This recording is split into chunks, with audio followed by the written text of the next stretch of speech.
Opinions and stories around the game we love, told by your favorite storytellers. Stay up to date with all things cricket.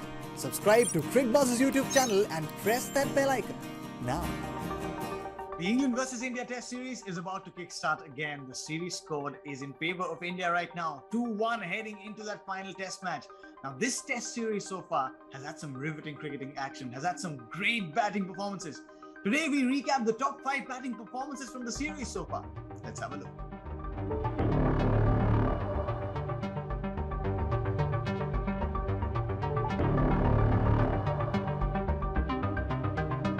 Now, KL Rahul came into this series not as a designated opener. He was only Mayank Agarwal's replacement in that first Test match. 84-run knock there showed glimpses of what was in store for England fans, England bowlers, and also Indian fans.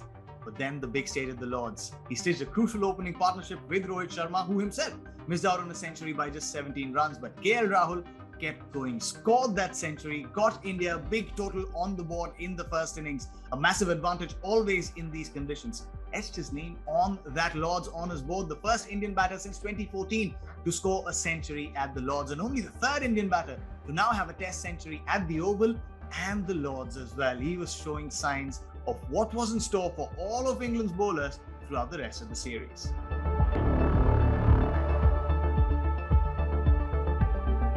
In the same Test match as KL Rahul's century, England seemed to be struggling at 23 for 2 when Joe Root came out to bat. They still were in a massive deficit, needed to overturn that, needed to get a first innings lead, and then Captain Joe Root said, I got it, I'm going to do it. He scored 180 runs not out, not only did away with the deficit, but also got England into a lead.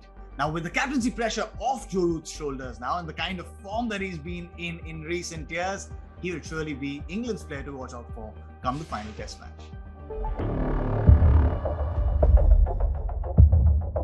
Rohit Sharma as India's Test opener was the talk of the town ever since the series began. Then at the Oval, India were behind after the first innings. In the second innings, they needed someone to stand up and deliver the goods for them. Rohit Sharma, in tough batting conditions, excelled like only Rohit Sharma can. He scored a century, etched his name on the Oval honours board, got India the lead, helped India set a 368-run target in the series and got them that Oval Test win, got them the lead in the series. Remember, coming into this Test match, India were level 1-1. Come the final Test match, Rohit Sharma will also have the captaincy responsibility on his shoulders. Indian fans would like nothing more than for him to replicate that Oval century in the final Test match and perhaps bring that trophy home.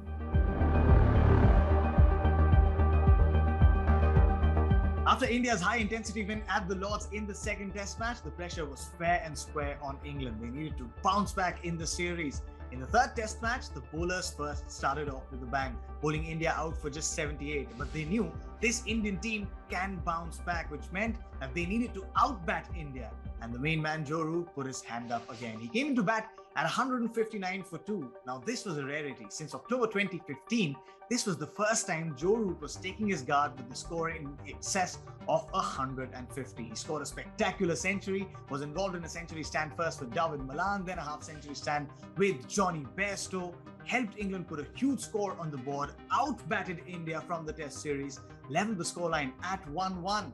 Heading into the final Test match, he'd be a prized scalp once again.